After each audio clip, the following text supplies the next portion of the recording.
अस्सलाम वालेकुम स्टूडेंट्स, कैसे हैं आप लोग। उम्मीद करता हूँ आप लोग सब खैरियत से होंगे। नेक्स्ट जो वीडियो हम चैप्टर नंबर 7 हमारा कंप्लीट हो गया। चैप्टर नंबर 8 आज हम स्टार्ट करने लगे हैं। इसका नाम है थर्मल प्रॉपर्टीज़ ऑफ मैटर, यानी हीट से रिलेटेड और टेम्परेचर से रिलेटेड जो प्रॉपर्टीज़ हैं उनको डिस्कस करना है इस चैप्टर के अंदर बेसिकली। ठीक है, अच्छा जी। चैप्टर नंबर 8 के अंदर जब हम स्टार्टिंग के अंदर जाते हैं तो सबसे पहला जो टॉपिक आपको नज़र आता है वो है टेम्परेचर एंड हीट। इनकी डेफिनेशन से आपको मतलब इतना इंपॉर्टेंट टॉपिक नहीं है, आपको पता होना चाहिए टेम्परेचर क्या है। टेम्परेचर क्या है? डिग्री ऑफ हॉटनेस और कोल्डनेस ऑफ अ बॉडी, यानी हमने देखना होता है कि बॉडी कितनी गर्म या ठंडी है, इसको टेम्परेचर कहते हैं।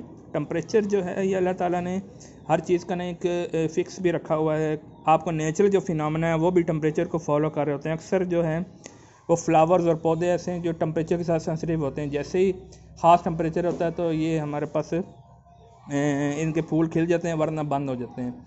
अक्सर पौधे ऐसे हैं जो दिन के टाइम तो खिलते हैं, रात के टाइम वो बंद हो जाते हैं। और अक्सर ऐसे हैं जो रात को करते हैं, दिन को बंद होते हैं। टेम्परेचर को सेंस कर रहे होते हैं, लाइट को सेंस कर रहे होते हैं। ये आपको नज़र आ रहा है क्रॉकस फ्लावर जो है, ये हमारे पास एक नेचुरल थर्मामीटर है। ये क्या करता है, जैसे ही 23 टेम्परेचर हमारे पास होता है तो ये वो जो है वो ओपन हो जाता है। 23 या से ज़्यादा टेम्परेचर जैसे इससे कम होता है ये फ़ौरन बंद हो जाता है। नेचुरल फिनोमेना ये, ठीक है, अल्लाह ताला का निज़ाम है। अच्छा, आपको थर्मल कांटेक्ट चीज़ों का याद रखिएगा। चीज़ें हीट जब भी फ्लो करेगी वो थर्मल कांटेक्ट की बेस पे करेगी। जब किसी दो चीज़ों, एक गर्म और ठंडी चीज़ को मिलाएंगे उस वक्त तक ये हीट फ्लो करती रहेगी जब तक दोनों का टेम्परेचर इक्वल ना हो जाए। दोनों का थर्मल इक्विलिब्रियम इक्वल हो जाएगा तो हीट फ्लो करना रुक जाएगी। ठीक है, दोनों का टेम्परेचर इक्वल कर दें, जिससे इक्वल होगा तो हीट फ्लो रुक जाएगी। इसलिए आपने देखा होगा कि चाय का कप है वो अगर आपने एक ऐसी इन्वायरमेंट में रखा हुआ है जो कि पहले ही हमारे पास गर्म है, ठीक है, तो फिर हमारे पास इतनी जल्दी वो ठंडा नहीं होगा। लेकिन कोई इन्वायरमेंट ऐसा है कि वहाँ पे बहुत ज़्यादा हमारे पास टेम्परेचर कम है तो चाय का कप गर्म है तो वो हीट फ्लो करेगी और थोड़ी देर बाद उस वक्त तक हीट फ्लो करेगी जब तक इक्वल नहीं हो जाए। तो थर्मल कॉन्टैक्ट असल चीज़ होता है। आप किसी भी गर्म चीज़ के साथ ठंडी चीज़ को टच करेंगे तो थोड़ी देर बाद दोनों का टेम्परेचर इक्वल हो चुका होगा। ठीक है, तो हीट बेसिकली क्या है, वो हमारे पास हीट इज़ द एनर्जी, वो एनर्जी है जो ट्रांसफ़र करती है थर्मल कॉन्टैक्ट के दरमियान हॉट बॉडी से कोल्ड बॉडी की तरफ, उस वक्त तक जब तक दोनों इक्वल ना हो जाए। Heat is the energy that is transfer from one body to another body in thermal contact with each other as a result of difference of temperature between. जो टेम्परेचर का डिफरेंस है उसकी बेस पे flow करेगी, उस वक्त तक flow करेगी जब दोनों इक्वल ना हो जाए। ठीक है, अच्छा, नेक्स्ट हमारे पास चीज़ है वो है इंटरनल एनर्जी। इंटरनल एनर्जी हमारे पास क्या चीज़ है, इंटरनल किसी भी बॉडी के अंदर जो टोटल एनर्जी का सम है उसको हमारे पास इंटरनल एनर्जी कहते हैं। उसमें काइनेटिक एनर्जी होगी, potential energy, thermal energy, vibrational energy, बहुत सारी एनर्जीज होती हैं। उन सब का जो सम करना जो टोटल एनर्जी होगी वो इंटरनल एनर्जी कहलाएगी। The sum of kinetic and potential energy associated with the atoms, molecules and particle. यहाँ पे सिर्फ काइनेटिक और पोटेंशियल लिखा हुआ, तो एक्चुअली ये सारी एनर्जी का सम होती है। और भी कोई एनर्जी की टाइप अगर बॉडी में मौजूद है तो उन सब का भी सम होगा। ठीक है, तो उसके बाद हमारे पास थर्मोमीटर है। थर्मोमीटर हमारे पास क्या, टेम्परेचर मेजर करने वाला डिवाइस है। वो डिवाइस जो टेम्परेचर को मेजर कर सकता है थर्मोमीटर कहलाता है। थर्मोमीटर के अंदर हमारे पास क्या करते हैं, नॉर्मली एक लिक्विड फिल किया जाता है ग्लास के अंदर। ग्लास की ट्यूब होती है, उसके अंदर लिक्विड फिल किया जाता है जिससे मरकरी फिल करते हैं। तो वो हमारे पास क्या करता है, मेजर करता है टेम्परेचर को। अब थर्मोमीटर के अंदर जो लिक्विड फिल करते हैं वो मरकरी ही क्यों करते हैं, तो उसकी कुछ प्रॉपर्टीज़ हैं। हमारे पास क्वेश्चन आपको एग्जाम में आता है कि वो प्रॉपर्टीज़ बताएं जिसकी बेस पे कुछ थर्मोमीटर लिक्विड डिपेंड करता है। तो ये कुछ प्रॉपर्टीज़ लिखी हुई हैं कि ऐसा हमारे पास लिक्विड होना चाहिए थर्मोमीटर के अंदर जो विजिबल हो, विजिबल यानी नज़र आने वाला हो। ऐसा होना चाहिए जो इसकी जो थर्मल एक्सपेंशन है वो यूनिफॉर्म हो, यानी इक्वली हमारे पास एक्सपेंड हो। ये ना हो कि फ़ौरन हो जाए, ये ना हो कि बहुत देर से हो, यूनिफॉर्म थर्मल एक्सपेंशन हो। उसका जो फ्रीजिंग पॉइंट है बहुत ही कम होना चाहिए, यानी ये ना हो कि माइनस में टेम्परेचर जाए तो वो फ्रीज़ हो जाए, बल्कि बहुत लो होना चाहिए, माइनस में भी इतनी जल्दी ना फ्रीज़ हो। और बॉइलिंग पॉइंट बहुत हाई होना चाहिए, ये ना हो आप किसी गर्म चीज़ में डालें तो वो बॉयल होकर फट जाए। तो उसका बॉइलिंग पॉइंट बहुत हाई होना चाहिए। और गिलास को वेट ना करे, वेट करेगा तो कतरे नज़र आएंगे तो आप रीड आउट नहीं कर सकेंगे। तो कंडक्टर हीट का होना चाहिए, ठीक है, और स्पेसिफिक हीट कैपेसिटी भी होनी चाहिए। स्पेसिफिक हीट कैपेसिटी को आगे देखेंगे। ये प्रॉपर्टीज़ हैं, आपने कोई से 3-4 लिख देनी है एग्ज़ाम में, ठीक है, आखिरी वाले बेशक ना लिखें तो 3 लिखते हैं।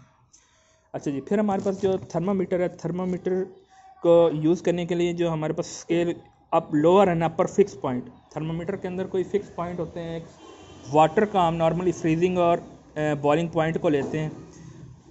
वाटर का फ्रीजिंग पॉइंट और हमारे पास उसको फिक्स पॉइंट बनाते हैं, फ्रीजिंग पॉइंट जैसे 0 है और 100 इसका बॉइलिंग पॉइंट, इसको फिक्स पॉइंट का नाम देते हैं।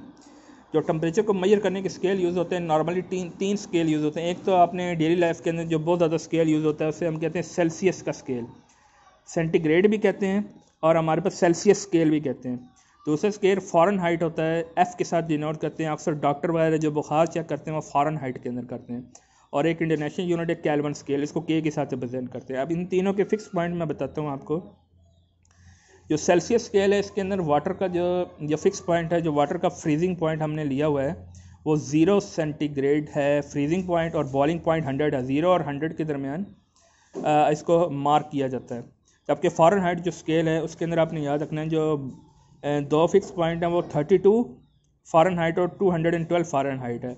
जो बॉइलिंग पॉइंट है वाटर का 212 फ़ारेनहाइट, और जो हमारे पास मेल्टिंग पॉइंट यानी फ्रीजिंग पॉइंट है वो 32 फ़ारेनहाइट है। इसके दरमियान 180 इक्वल पार्ट में इसको डिवाइड किया फ़ारेनहाइट स्केल में।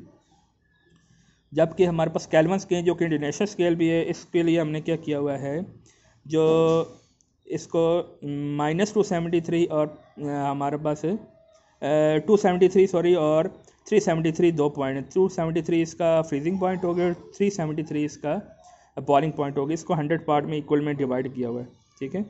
तो ये इसके फिक्स पॉइंट्स हो गए। अच्छा, अब एक स्केल से दूसरे स्केल में हमने कन्वर्जन करनी हो तो कैसे करेंगे उसको ज़रा समझिएगा। सेल्सियस से केल्विन में अगर आपने जाना है तो सिंपली 273 ऐड करते हैं, ठीक है। केल्विन में अगर आपको जाना है तो 273 ऐड कर दें। सेंटीग्रेड का कोई भी टेम्परेचर है, सपोज 20 सेंटीग्रेड है, यहाँ पे लिया हुआ 20 सेंटीग्रेड, इसको केल्विन में चेंज करें तो आप क्या करेंगे, 20 के अंदर 273 ऐड करेंगे, 293 हो जाएगा। केमिस्ट्री के अंदर भी आपने ये चीज़ देखी होगी। और इसी का रिवर्सल अगर आपने सेंटीग्रेड केल्विन से डायरेक्ट सेंटीग्रेड में जाना हो तो फिर 273 माइनस करेंगे, ठीक है। जैसे 300 केल्विन टेम्परेचर दिया हुआ है तो हमने क्या किया, 273 इसमें से माइनस कर दिया तो 27 सेंटीग्रेड आ गया। इसी तरीके से हमारे पास अगर आपने सेल्सियस से फ़ारेनहाइट में जाना है तो फिर क्या करें, तो फ़ारेनहाइट से सेल्सियस में जाने का ये फार्मूला है 1.8 C + 32। सी के सेंटीग्रेड में टेम्परेचर है 1.8 कांस्टेंट वैल्यू और +32। फॉर एग्जांपल 50 सेंटीग्रेड है, इसको आपने फ़ारेनहाइट में चेंज करना है तो 1.8 को 50 से मल्टीप्लाई कर देंगे। 1.8 सी का मतलब 50, 1.8 को 50 से मल्टीप्लाई किया, 32 उसमें ऐड कर दिया तो ये 122 फ़ारेनहाइट आ गया, ठीक है। और इसी तरीके से अगर सेंटीग्रेड में जाना हो फ़ारेनहाइट से तो फिर इसी फार्मूले को मॉडिफाई कर देंगे, ठीक है, चेंज कर देंगे प्लस माइनस करके। ये हमारे पास फार्मूला बन जाएगा 1.8 C = F - 32, और C की वैल्यू हमारे पास क्या आ जाएगी, F - 32 डिवाइडेड बाई 1.8, ठीक है। इसी फार्मूले को मॉडिफाई करें। ये आपको टेम्परेचर दिया हुआ है 100 फ़ारेनहाइट, इसको सेंटीग्रेड में चेंज किया तो आपके पास 37.8 सेंटीग्रेड आ गए, ठीक है। और अगर फ़ारेनहाइट से हमने वापस जाना हो केल्विन में तो फिर क्या करेंगे, पहले फ़ारेनहाइट को सेंटीग्रेड में चेंज करेंगे और फिर सेंटीग्रेड के अंदर ऐड करेंगे 273 को, ठीक है जी। तो ये हमारे पास हो गया। उसके बाद हमारे पास क्या स्पेसिफिक हीट कैपेसिटी है। What is specific heat capacity. जब आप किसी चीज़ को हीट अप करते हैं तो दो चीज़ों पे डिपेंड करता है। पहले तो टेम्परेचर कितना हाई है, कितना टेम्परेचर का डिफरेंस है, जितना टेम्परेचर का डिफरेंस ज़्यादा होगा उतनी चीज़ ज़्यादा गर्म होगी। और दूसरी जो चीज़ डिपेंड करती है वो मैस की, कितनी छोटी चीज़ को आप गर्म करेंगे तो जल्दी हो जाएगी, ज़्यादा को करेंगे तो ज़्यादा आइटम्स को हीट अप करने के लिए ज़्यादा टेम्परेचर चाहिए। तो क्यू जो हीट है वो डायरेक्टली प्रोपोर्शनल है मैस के भी और डेल्टा टी के भी, ठीक है। डेल्टा क्यू हमारे पास क्या है, हीट है, हीट रिक्वायर्ड है किसी चीज़ को गर्म करने की, डायरेक्टली प्रोपोर्शनल है मैस के और टेम्परेचर के। इसको इक्वल करने के लिए कांस्टेंट प्रोपोर्शनैलिटी लगाया वो सी है। इस सी को हम कहते हैं स्पेसिफिक हीट कैपेसिटी या स्पेसिफिक हीट भी। इसकी डेफिनेशन मैं बता रहा हूँ। 1 केल्विन टेम्परेचर राइज, अगर 1 kg का कोई भी ऑब्जेक्ट हो, कोई भी ऑब्जेक्ट 1 kg का है, 1 kg के ऑब्जेक्ट को 1 केल्विन टेम्परेचर आपने राइज करना है, उसके लिए जितनी भी हीट रिक्वायर्ड होगी उसे स्पेसिफिक हीट बोलते हैं। Specific heat is the amount of heat required to raise the temperature of 1 kg mass through 1 kelvin. 1 kg object का 1 केल्विन टेम्परेचर राइज करने के लिए जो हमारे पास हीट जो भी रिक्वायर्ड होगी उसे स्पेसिफिक हीट सी के साथ नोट करेंगे।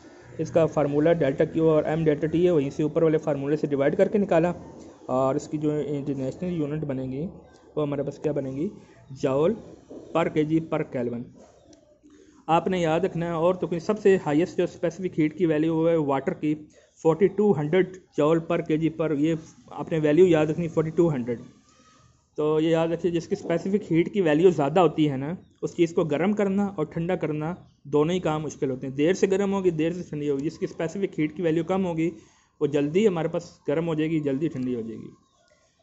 वाटर की स्पेसिफिक हीट सबसे ज़्यादा इसकी हाईएस्ट स्पेसिफिक हीट की वैल्यू जो है उसको हम डिफरेंट कामों में यूज़ करते हैं। दो यहाँ पे यूजेस बताए हुए हैं, इसके उस यूजेस को हम डिस्कस करते हैं। पहला यूज़ उसने बताया है गाड़ी के रेडिएटर के अंदर। आपको पता है कि इंजन इतना गर्म होता है, उसको ठंडा करने के लिए रेडिएटर के अंदर पानी डाला जाता है।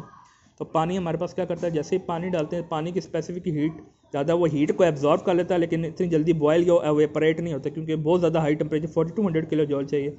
वो इंजन की हीट को अपने अंदर एब्जॉर्व कर लेता है और इतनी जल्दी एवेपरेट नहीं होता। ठीक है, तो पानी को ठंडा करने के लिए ऑटोमोबाइल के अंदर इसको यूटिलाइज़ किया जाता है। दूसरा इसका हमारे पास सेंट्रल हीटिंग सिस्टम है, उसके अंदर हम इसको यूटिलाइज़ करते हैं कि हमारे पास बॉयलर है। बॉयलर क्या करता है, ठंडे पानी को गर्म करेगा और उस गर्म पानी के आगे हमने रेडिएटर लगाया, उससे हमारे पास क्या करेगी, हीट बाहर निकलेगी स्टीम की शक्ल में और मुख्तलिफ पूरे घर को या फैक्ट्री वगैरह को आसानी से गर्म कर सकती है। ठीक है, पूरा घर या एक आसानी से गर्म हो सकता है सेंटर। इसमें भी वाटर का हाई जो हमारे पास स्पेसिफिकेट उसकी वैल्यू को यूटिलाइज़ किया है। कोई चीज़ ना समझ आई हो तो आप मुझसे पूछ सकते हैं। ठीक है, अपने और लोगों का ख्याल रखिएगा। अल्लाह।